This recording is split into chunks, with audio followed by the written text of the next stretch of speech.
How to add Islamic date to iPhone lock screen.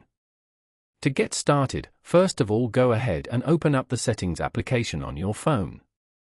Once you're here, scroll down and tap on Wallpaper. On this page, you can choose to add a new wallpaper, customize existing ones, or select from preset options. Go to the lock screen preview and tap on Customize as shown.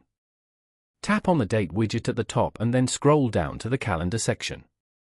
From here, select the Islamic date. Then, tap on Done.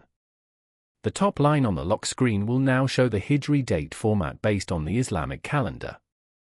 This way, you get more control over your experience with the device and how you use it. Following these steps, you can easily add Islamic date to iPhone lock screen. Thank you for watching. Please leave a like if this tutorial helped you, or leave a comment below if you have any questions related to the video.